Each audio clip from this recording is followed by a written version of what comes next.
Good morning, children. 7th chapter globes maps discuss chesam kadamma. Small model of the earth ani globe ani flat surface model map ani avi manaki ela use avutayi ivanni manam discuss chesam. Type maps, types of maps, elements of map ఇవన్నీ కూడా మనం discuss చేయడం జరిగింది. అలాగే symbols అనే map ఇవన్నీ అయినాయి ఇంతవరకు. అలాగే ఎస్టర్డే క్లాస్లో మీకు నేను ప్రాక్టీస్ జోన్ 3లో మ్యాప్ ఫిల్ చేయమని ఇచ్చాను. అది చేశారని నేను అనుకుంటున్నా. చేసిన వాళ్ళు గ్రూప్లో పోస్ట్ చేయండి అమ్మా, ఓకేనా? నెక్స్ట్ పేజ్ నెంబర్ 108 చూడండి అమ్మా. ప్రాక్టీస్ జోన్లో క్వశ్చన్స్ ఉన్నాయి. అట్లాస్ చూసి మనం ఒక ప్లేస్ని లొకేట్ చేయాలి అని చెప్పాను నేను. ఒక ప్లేస్ని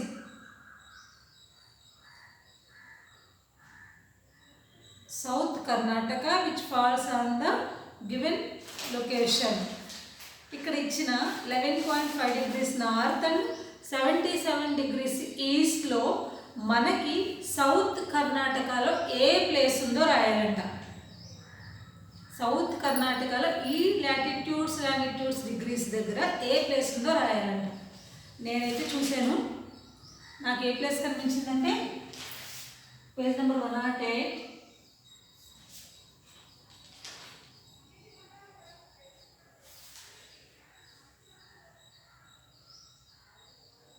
Chamaraj Nagar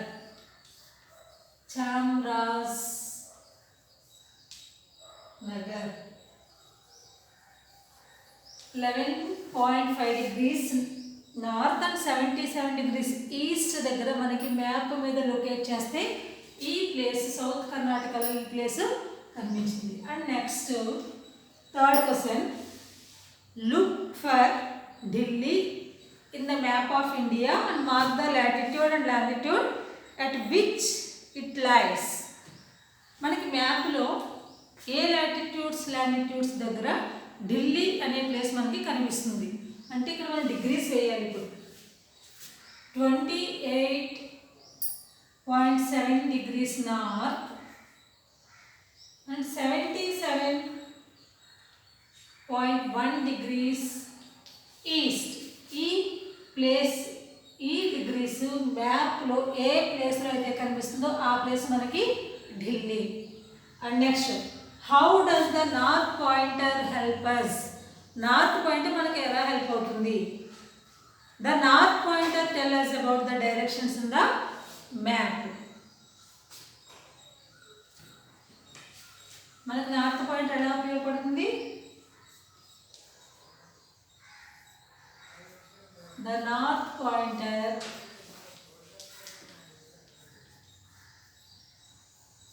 tells us about direction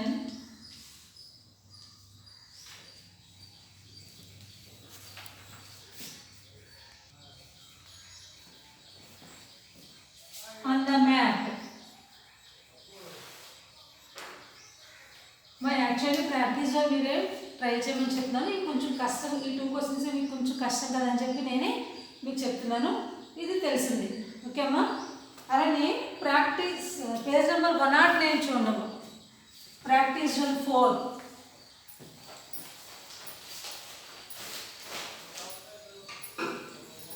practice zone 4. Draw a map of your house.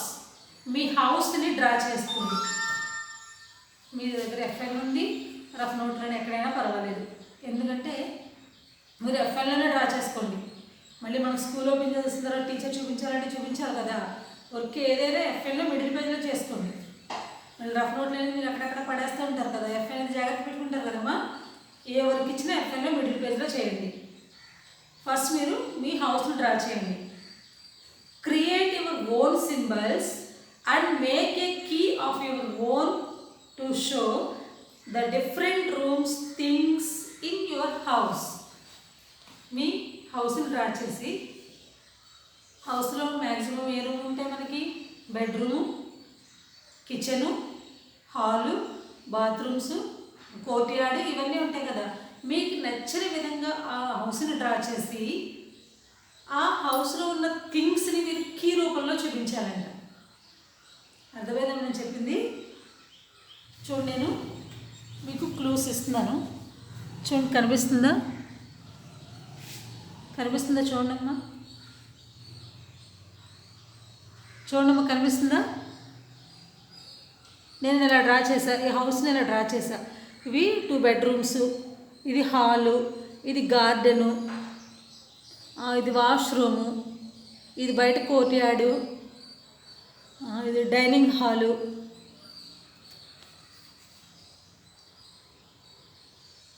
ఇది కిచెను. ఇలా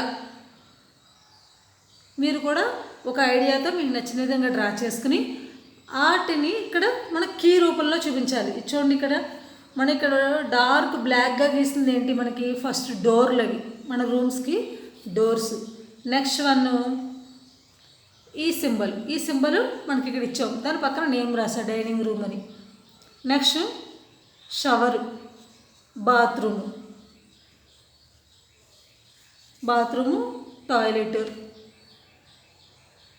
ఇది వరండా, బెడ్రూమ్. అవన్నీ నేను ఇక్కడ కీస్ రూపంలో చూపిస్తున్నా.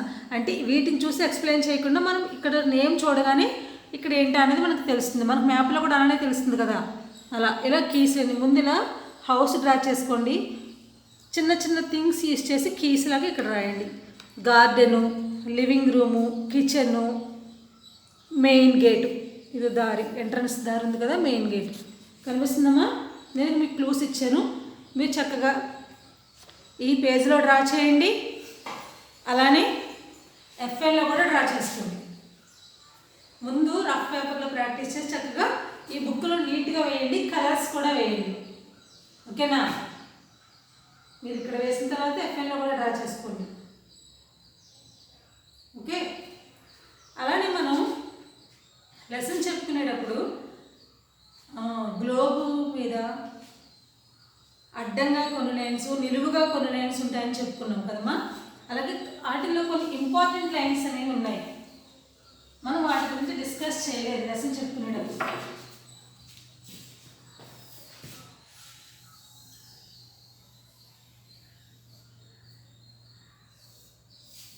ఎర్త్ని 2 హాఫ్స్గా డివైడ్ చేసేది ఈక్వేటార్.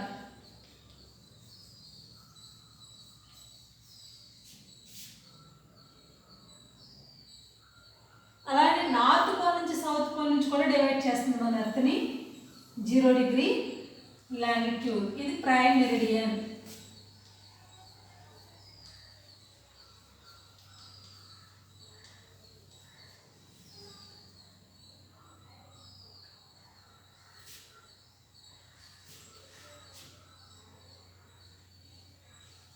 మనకి ఇవి లెసన్లో డిస్కస్ చేసుకున్నాం.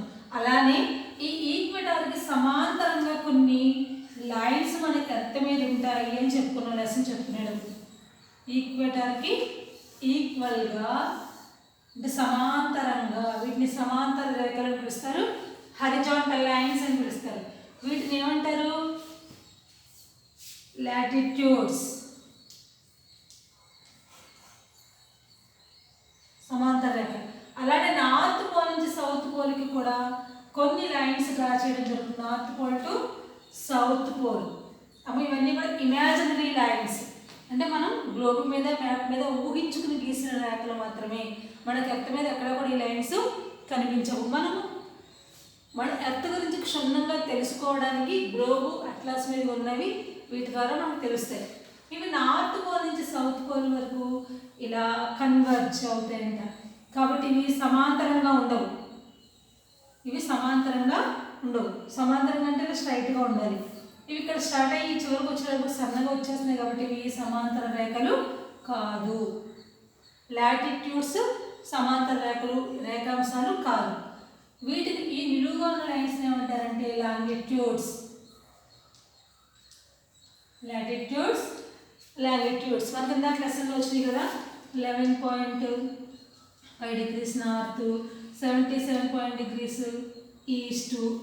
ఇలాంటివన్నీ కూడా ఈ గ్లోబ్ మీద నోట్ చేయబడి ఉంటాయి. వాటి ద్వారా ఆ ఆ రెండు ప్లేస్లు మనకి ఎక్కడ కలుస్తున్నాయి మనం ప్లేస్లు లొకేట్ చేయడానికి వీలుగా ఉంటుంది. ఇక్కడ ఇస్తారు డిగ్రీస్. ఈ డిగ్రీస్ ద్వారా మనం ప్లేసెస్ని ఐడెంటిఫై చేయడానికి ఉంటుంది. సిటీ అయినా, కంట్రీ అయినా, స్టేట్ అయినా, దేన్నైనా ఈ డిగ్రీస్ ద్వారా. North, south, east, west. చూడండి ప్రతి నెంబర్లకి చివరి పక్కన నార్త్, ఈస్ట్ అనేస్తారు. మనం కన్ఫ్యూజ్ అవ్వకుండా.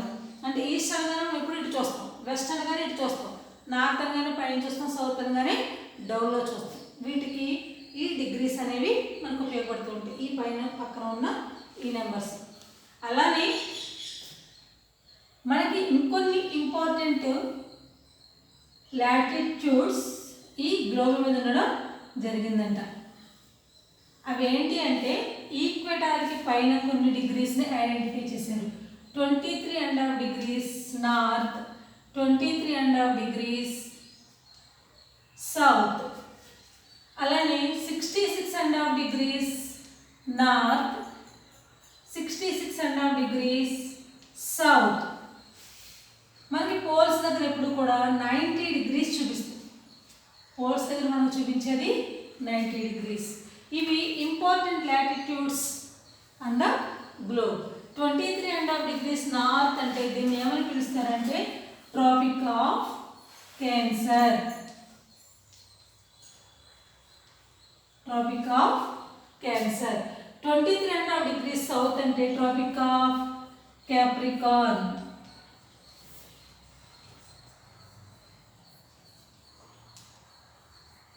అలానే 66.5 degrees నార్త్ అంటే ఆర్టిక్ సర్కిల్. అలానే 66.5 degrees సౌత్ అంటే అంటార్కిటిక్ సర్కిల్. ఇవి ఇంపార్టెంట్ లాటిట్యూడ్స్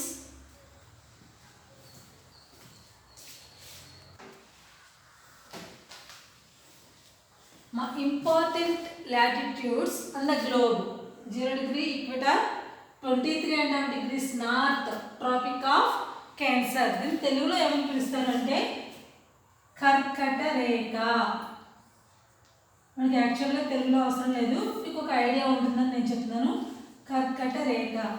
ఈ ఈక్వేటార్ని ఏమని పిలుస్తారంటే భూమధ్య రేఖ.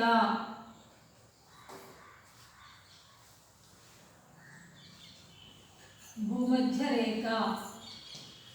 అలాగే trophic of Capricorn Makar Rekha.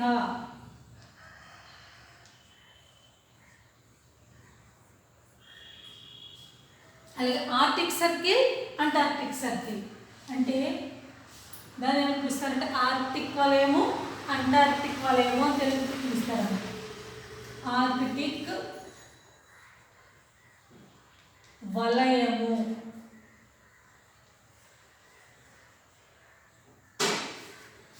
Antarctic వలయము.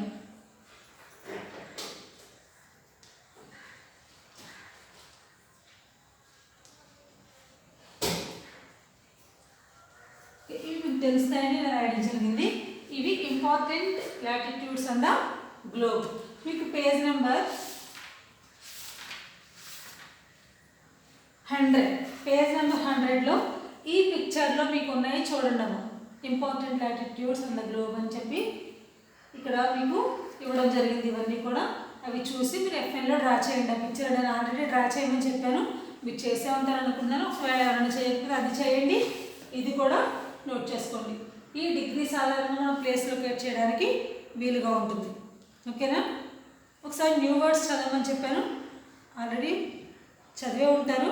ఒకసారి నేను చదువుతుందని చూడండి, ఒకవేళ చదవకపోతే చదవండి. Longitude, an imaginary line that runs from North Pole to South Pole. Next, climate, the long-term weather conditions of a region with respect to temperature, air pressure, etc. Equator, an imaginary line that divides the earth into two halves. Latitude, an imaginary line that runs parallel to the equator. Prime meridian, the 0 degree line of longitude. Axis, an imaginary central line passing through an object around which it can freely turn or rotate. Hemisphere, one half of the earth. Key, a chart that explains the meaning of each symbol on a map. Atlas, a book of maps. నేను ఇవన్నీ చదవండి అమ్మా. అలానే మీకు ఈ poles అంటున్నాం కదా, ఈ పోల్స్ దగ్గరికి వచ్చేటప్పటికి ఈ మనకి ఈస్ట్లో సన్ ఉంటుంది కదా, గ్లోబ్ ఈస్ట్ డైరెక్షన్. ఇప్పుడు ఇదే సన్ మనకి అక్కడ ఉంటాడు కదమ్మా. ఈ సన్ డైరెక్షను ఈస్ట్లో ఉంటుంది, కానీ యాక్చువల్గా సన్ ఎప్పుడూ అక్కడే ఉంటాడు. ఎర్తే రొటేట్ అవుతూ ఉండడం వల్ల మనకు డే అండ్ నైట్స్ అనేవి వస్తాయి. ఎలా రొటేట్ అవుతుంది? వెస్ట్ టు ఈస్ట్కి తిరుగుతుంది ఎప్పుడు కూడా ఎర్త్. ఈ తిరగడం వల్ల, తన చుట్టూ తాను తిరగడం వల్ల ఈ వెస్ట్ ఇలా టర్న్ అవుతూ వచ్చి ఇలా వచ్చినప్పుడు ఆ ప్లేస్ వాళ్ళకి అది ఈస్ట్. మళ్ళీ ఈ ఈస్ట్ ఇలా టర్న్ అవుతూ వెనక్కి వెస్ట్లోకి వస్తుంది కదా, వాళ్ళకి అది వెస్ట్. అంటే మనకి సూర్యుడు తిరగట్లేదు, భూమి తన చుట్టూ తాను తిరగడం వల్ల మనకి ఈ డే అండ్ నైట్స్ అనేవి ఏర్పడుతుంది. అర్థమైందా? ఎర్త్ వెస్ట్ నుంచి ఈస్ట్కి తిరుగుతుంది. అప్పుడు తిరిగినప్పుడు ఏమవుతుంది? వెస్ట్ ఒకసారి ఈస్ట్లోకి వస్తుంది, ఈస్ట్ వెస్ట్లోకి వస్తుంది. మళ్ళీ ఈస్ట్ మళ్ళీ టర్న్ అయినప్పుడు తన ప్లేస్లోకి తను వస్తుంది, వెస్ట్ ప్లేస్లోకి వెస్ట్ వెళ్తుందా. తన చుట్టూ తాను తిరగడం వల్ల ఎర్త్ మనకి డే అండ్ నైట్స్ అనేవి ఏర్పడుతుంది. మనం ఏమంటాం? సూర్యుడు ప్రొద్దుట ఇటు వచ్చాడు, మధ్యాహ్నం నడినెత్తి మీదకి వచ్చాడు, సాయంత్రం అయ్యేటప్పటికి అటు వెళ్ళిపోయాడు అని చెప్తాం. కానీ కాదు, సూర్యుడు సేమ్ ప్లేస్లో ఉంటాడు. సూర్యుడు ఎటు కదలడు. ఎర్త్ తిరగడం వల్ల సూర్యుడు తిరిగినట్టు కనిపిస్తూ ఉంటుంది. అర్థమైందమ్మా? అలా తిరిగేటప్పుడు కూడా ప్రతి లైను కూడా, ప్రతి రేఖాంశం, దీన్ని లాంగిట్యూడ్ అంటారు, ప్రతి లైన్ కూడా సూర్యుడికి ఎదురుగా వస్తుంది. ప్రతి లైన్ కూడా సూర్యుడికి ఎదురుగా వస్తుంది. ఒక లైన్ నుంచి ఒక్కొక్క లైన్కి ఈ భూమి జరగడానికి 4 minutes పడుతుందంట. ఈ రేఖాంశాలు జరగడానికి, అంటే ప్రతి ప్లేస్ సూర్యుడికి ఎదురుగా రావడానికి 4 minutes పడుతూ ఉంటుందంట. ఇప్పుడు నేను చెప్పేది ఏంటంటే, ఈ ఎండ ఎర్త్ మీద పడుతుంది కదా, ఈ ధ్రువాల దగ్గరకు వచ్చేటప్పటికి, ఈ పోల్స్ దగ్గరకు వచ్చేటప్పటికి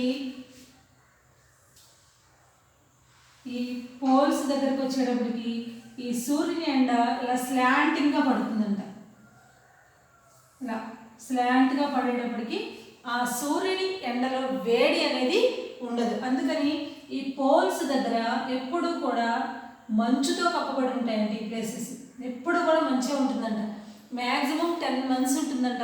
10 months మంచుతో ఉంటుందంటే ఓన్లీ ఒక 2 months మాత్రమే అక్కడ సమ్మర్ లాగా అనిపిస్తుంది. అది కూడా చాలా తక్కువ. అందుకే ఈ ప్లేసెస్ని ఏమని పిలుస్తారంటే టండ్రాస్. ఈ ప్లేసెస్ని ఏమంటారంటే టండ్రాస్. ఆ ప్లేసెస్లో చాలా పాపులేషన్ కూడా తక్కువగా ఉంటుంది. ఎందుకంటే మంచుతో ఉంటే ఆ ప్లేస్లో ఎవరు ఉంటారు? అక్కడ ఎటువంటి పంటలు అవి పండవు కదా. దానికి కారణం ఏంటంటే సూర్యుని వేడి ఈ ప్లేసెస్లో ఎక్కువగా పడదు కాబట్టి వీటిని ధ్రువాలు అంటారు తెలుగులో. ఈ ధ్రువాల దగ్గర ఎప్పుడూ మంచుతో కప్పబడే ఉంటాయంటే ఆ ప్లేసెస్. ఓకేమ్మా? లెసన్ అర్థమైంది కదా? ఒకసారి మీరు టెక్స్ట్ బుక్ చదవండి. నేను మీకు వీలు చూసిన గ్లోబు చూపిస్తాను ఒకసారి ఈ వర్క్ బుక్ అయ్యే లోపల. ఓకేనమ్మా? చదవండి, లెసన్ చదవండి, ప్రాక్టీస్ జర్నల్ కూడా కంప్లీట్ చేయండి. ఓకేనా? By. Today class is completed.